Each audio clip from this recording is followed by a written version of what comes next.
Magandang umaga ulit sa inyong lahat. Ngayon tuturuan ko naman kayo kung paano i-diagnose ang inyong ignition switch kung sira na o hindi pa.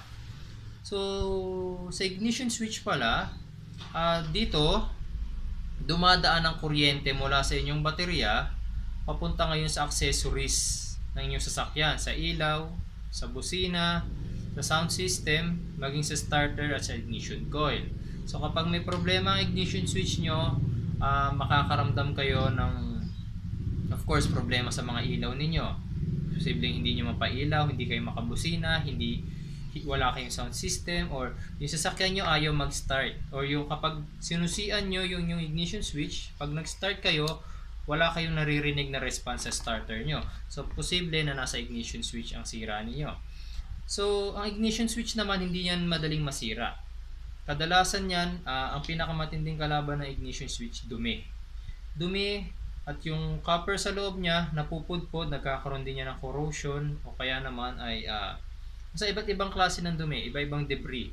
So minsan kailangan lang pala ng ignition switch niyo ng linis para maging functional siya ulit.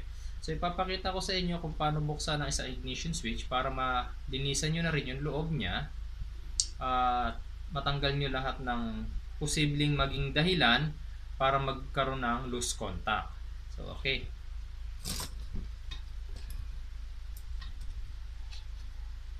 Ito yung inyong ilalim ng inyong ignition switch. So kapag sa ilalim ng manibela nyo, tinanggal nyo yung cover, makikita nyo ang portion na ito. So yung ibang ignition switch, tatlo yung tornilyo, yung iba dalawa, depende sa manufacturer. So itong ignition switch na to, dalawa lang siya. So tatanggalin nyo lang iyan. Remember nga pala, before nyo baklasin ang inyong ignition switch, tanggalin nyo muna yung terminal ng battery nyo, either positive or negative, or pareho nyo na lang tanggalin for safety purposes lang. Kasi iniiwasan natin dito magkaroon ng short circuit habang nililinisan nyo itong ignition switch ninyo. So kailangan nyo lang tanggalin ang dalawang tornilyo na nag-hold dito sa ilalim.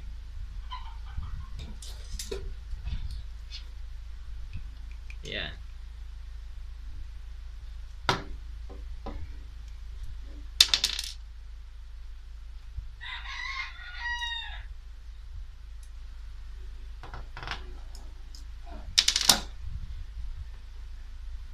Ayan. So pag hinugot nyo to, makikita nyo nasa loob pa niyan yung kailangan yung linisan. Nasa loob pa. So kailangan nyo lang siyang ibuka para mahugot nyo.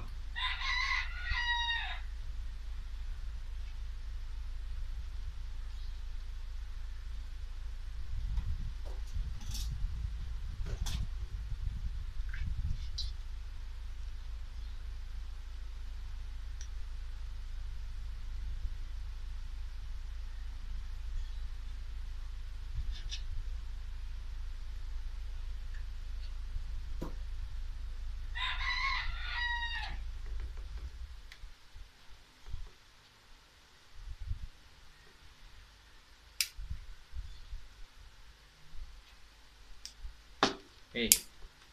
Ayan na siya. Okay. Ito yung sinasabi kong kailangan yung linisan.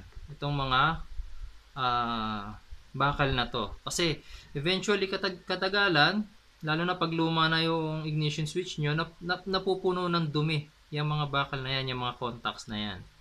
So ang panlinis dyan, kumuha kayo ng pinaka-pinong uri ng liha, tapos kiskisin nyo lang hanggang sa lumabas ulit yung kulay tanso. So kapag hanggat nakikita nyo na kulay itim pa yan, marumi pa, so yun yung nagiging dahilan para hindi magkaroon ng contact. So linisin nyo lang yan hanggang sa lumabas yung kulay tanso, tapos okay na siya. Ganon din dun sa kabilang side na pinagtanggalan. Ito yung pinaka base ng inyong ignition switch. Yung mga yan, ito, yung mga yan, linisan nyo lang din yan, lihahin nyo lang din. Kaya pinong liha ang pinapagamit ko sa inyo, kasi ang kailangan nyo lang naman matanggal dyan ay yung dumi. Kapag gumamit kayo ng magaspang, posibleng mapudpud nyo ng husto yung mga bakal na yan. So, lalong hindi magkakaroon ng contact, masisira ng tuluyan ngayon yung ignition switch ninyo. So, pinong liha lang, yung pinong liha. Tapos kapag nalinis nyo na, assemble nyo lang siya ulit.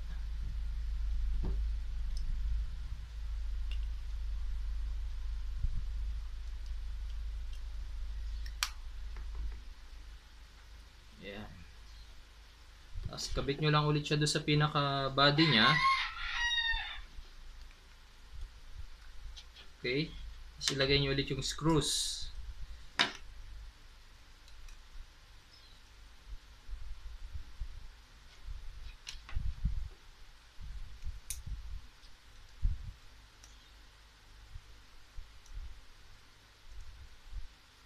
Okay. Yan. So kapag nalinisan nyo na yan, so probably dapat may contacts na rito. Itong nasa labas na to, ayan, mga metallic part yan. So kapag inon nyo yung switch ng inyong ignition at meron kayong tester tulad nito, ito ginawa ko lang siya. Ito ang aking tester. So ginagamit ko siya para matest ko yung mga electrical parts ng aking sasakyan, wirings, bulbs, etc. So malaking bagay ito. So madali lang siyang gawin. Bili lang kayo ng clamp, wire, valve socket, tsaka bulb. Yung valve na gagamitin nyo, kailangan nakadepende kung ilang volts ba yung ginagamit nyo sa sasakyan nyo. Kung 12 volts, 12 volts lang na bulb. Pero kung 24 volts naman, dapat 24 volts din. So, okay. Ngayon, ipapakita ko sa inyo para malaman nyo kung gumagana lahat ng post na yan. Iko-connecta natin ang ignition switch na to sa baterya. So, yung ignition switch, kadalasan, dalawa ang set na pinapagana sa ignition switch. Meron kasi yan, battery 1. Sa ilalim niya may mga label yan eh. So, meron dyan battery 1, battery 2. Sa ibang ignition switch naman, ang nakalagay, AM1, AM2, or ampere gauge 1, ampere gauge 2. So, tapos meron ding para sa accessories, meron ding para sa ignition, may ignition. Tapos, merong isang wire dyan para sa starter. So, yung starter na yon, gagana lang yung wire na yon kapag sinwitch nyo na yung susian nyo papunta sa start talaga. Yung time na bumabalik yung susian. Yun. Tapos, so, itong battery 1 na to, ito yung i-connecta natin ngayon sa battery natin. Tapos, i-check natin kung lahat ng nasa labas gumagana. So, itong battery 1, konektado yan. Kapag ka-inon nyo siya, konektado yan sa accessories 1, sa ignition 1, tsaka doon sa starter. So, nasa battery 1 yung starter natin. Sa battery 2 naman, ang nakakabit lang is yung ignition 2 at tsaka yung accessories 2. So, yung iba kaya meron dalawa niya kasi kung mapapansin nyo, kung may nakita na kayong sasakyan na ang ignition nila push button, ginagamit nila yung battery 2. Yun yung wire na ginagamit nila papunta dun ngayon sa ignition switch nila na push button. Hindi sila sa susian gumagamit ng ignition switch, kundi doon sa kanilang starter switch pala. Hindi sila gumagamit dito, kundi doon sa push button ng starter nila. Tapos, ang itsura kasi ng push button na starter ganito. Ganito yung itsura ng push button na starter. So, yung iba gusto nila na parang sporty look, kaya pinapalitan nila ng ganito. Okay. So, ngayon i-connecta na natin sa positive ang ating battery 1 at ang ating battery 2 para makita nyo kung gumagana lahat ng terminals ng ating ignition switch. So, naka-ready na rito kanina yung aking baterya. Ayan.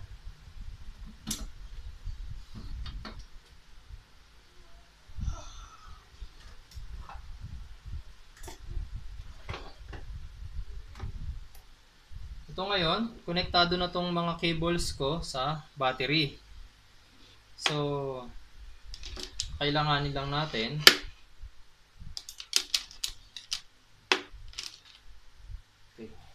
tabi muna natin. Ito iko-connecta natin sa itong wires na to, iko-connecta natin sa battery. Sa battery side, sa positive ng battery. Kasi sa ignition switch ninyo, yung terminal na to, yan yung nakakonekta papunta doon sa battery ninyo.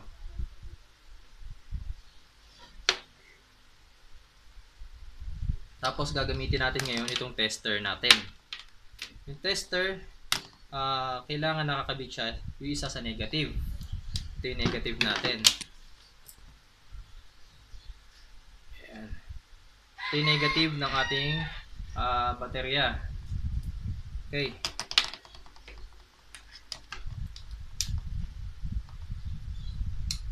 Okay. Para malaman nyo, papakita ko sa inyo na merong kuryente yan. Ito, sa battery. Ito yan. Ayan. Nakikita nyo, umiilaw siya.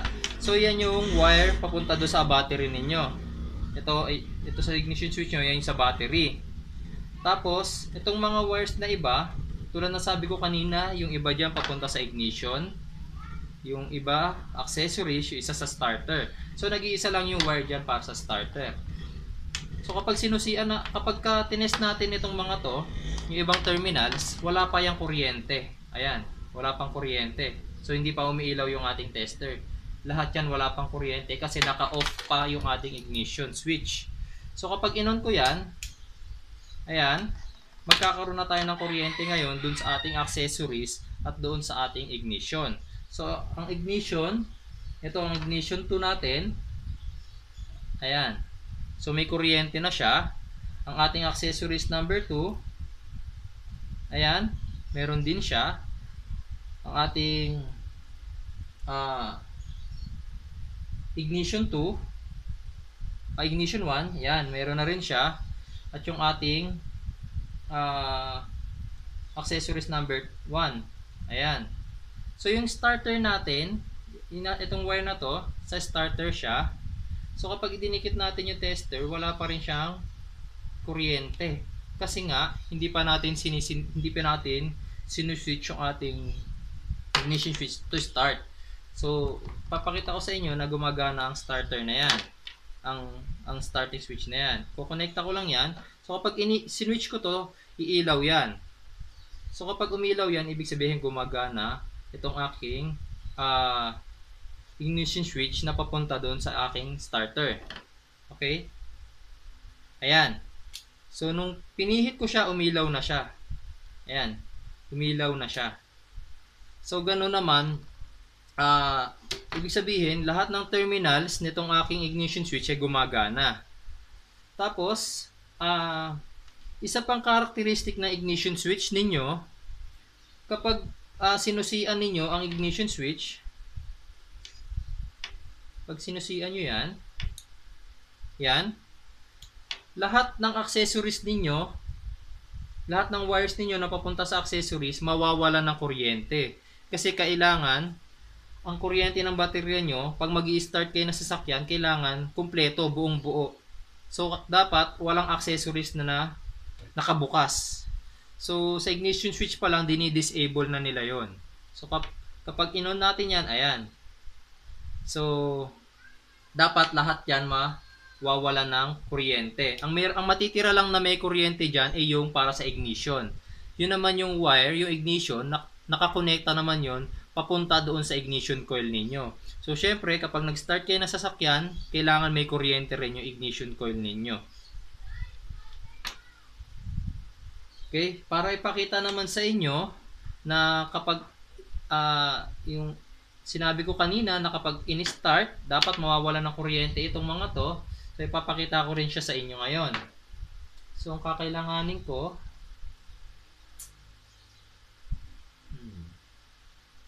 ito, meron ako rito isang starter. So, i-connecta ko ngayon yung starter natin. Para makita nyo na kapag nag-start ako ng engine, mawawala ng ilaw yung mga accessories. Ang matitira lang ay yung sa ignition switch, ay yung sa ignition, papunta sa inyong ignition coil.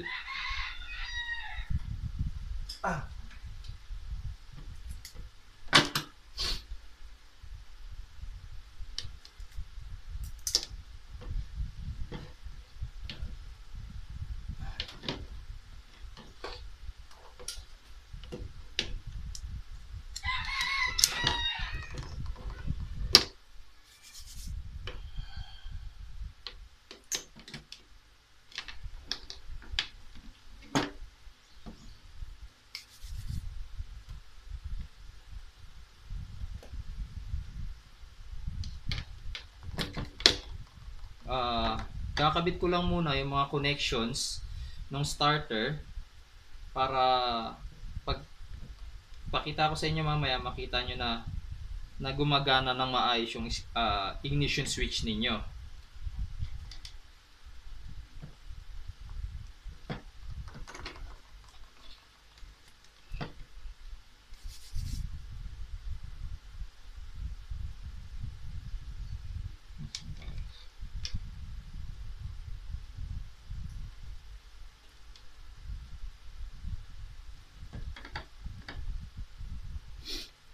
Okay. So ito yung wire natin papunta sa starter.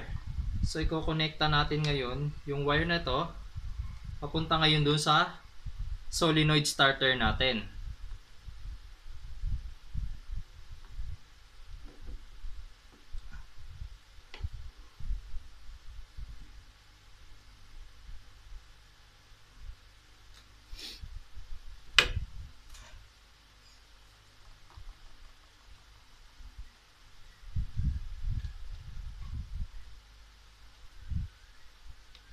Tapos itong isang wire naman, konektado, itong isang wire na to, konektado naman siya dun sa terminal kung nasaan yung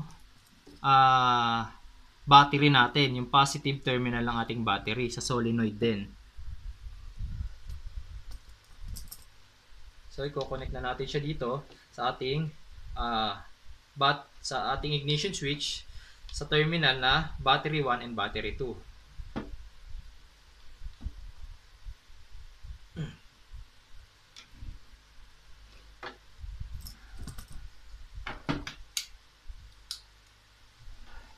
Tapos kukonekta rin natin yung ating tester para makita ninyo na yung ilaw, yung accessories ko, mamamatay yan kapag in-start ko yung sasakyan.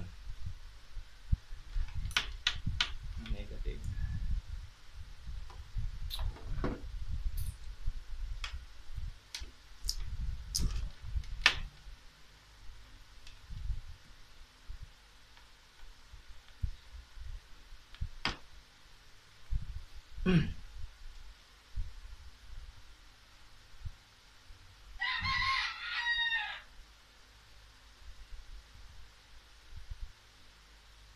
Okay, all set na siya. So ganito na yung wiring ng ating ignition switch. Sa mga sasakyan natin, ganitong wirings niyan. So ikakabit ko na ulit itong baterya natin. So tignan nyo maigi ang magiging resulta.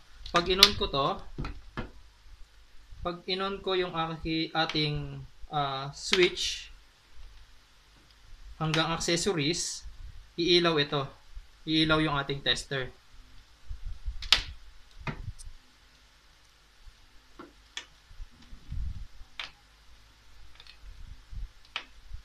Yan.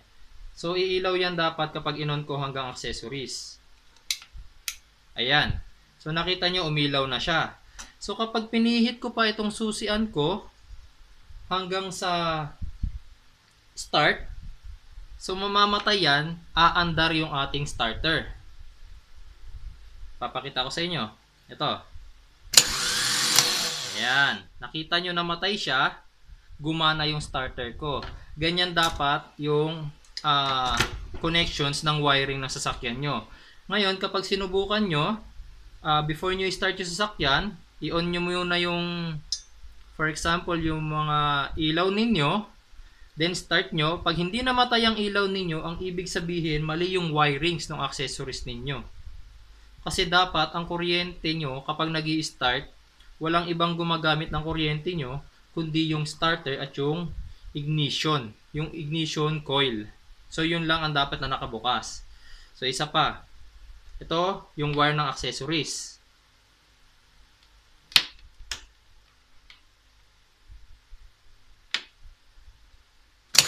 Ayan. So namamatay yung aking ilaw. For example, yan yung headlight ko. So kapag in-start ko yung engine, nag-start yung starter, mamamatay yung aking ilaw. Dapat ganun din yung wirings nung sa inyo. So yung sinasabi ko kanina, na dapat ang ignition switch ninyo, ang wire ng ignition nyo, papunta sa ignition coil, dapat nakabukas pa rin yon kahit na mag-start si sasakyan, si starter. So, ito yung wire na yon. Yan.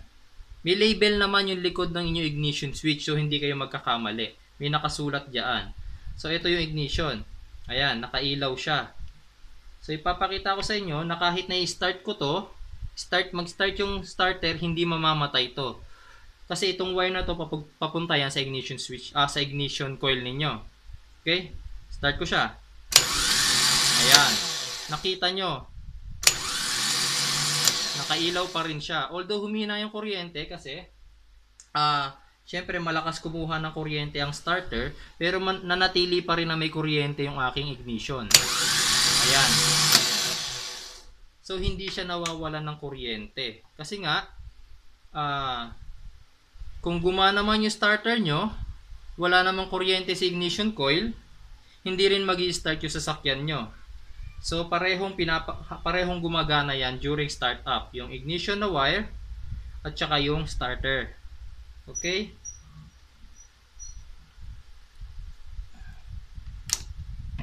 Disconnect muna natin. Ayan.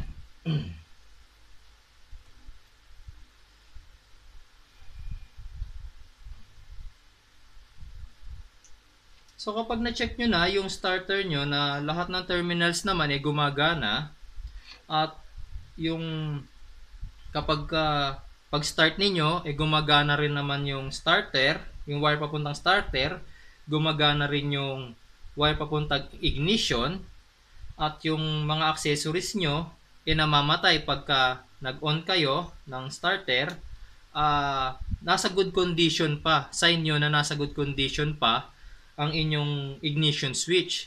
So probably kung mayroon mang problema, for example, ayaw pa rin mag-start ng starter ninyo, walang response kapag nag-i-start kayo, posibleng nasa starter nyo na yung problema o baka nasa wirings lang. O kung sakali man na dumadaan sa relay, yung inyong starter, posibleng nasa relay lang. So, ayun, ngayon at least alam nyo na ngayon kung paano i-check yung ignition switch ninyo. At saka ang importante kasi, lalo na kapag ang ginagamit yung ignition switch ay yung stock pa, alam naman natin na ang mga stock or yung mga original na ignition switch, meron yung steering lock support. Yung steering lock, yung nailalak yung manibela ninyo. So ito, sira na siya. So hindi na gumagana yung steering lock support niya, kaya na rin siya pinalitan. Pero yung sa inyo, yung ignition switch ninyo, kung gumagana pa yung steering lock, sayang kung papalitan niyo yung ignition switch. Baka kasi marumi lang. So, yung nabibili kasi na ignition switch sa mga auto supply, hindi nyo naman papagana doon yung steering lock ninyo. So, yun. Much better marunong kayo mag-check, mag-diagnose ng inyong ignition switch, dahil hindi naman yan ganun kadaling masira eh. Matagal, taon ang bibilangin bago masira ng tuluyan ng ignition switch nyo. Baka kasi dumi lang yung nagiging dahilan para magloko yung startup ninyo, yung mga accessories ninyo. So baka madumi lang yung loob, yung pinakita ko sa inyo kanina. So yun lang, maraming salamat ulit sa inyo.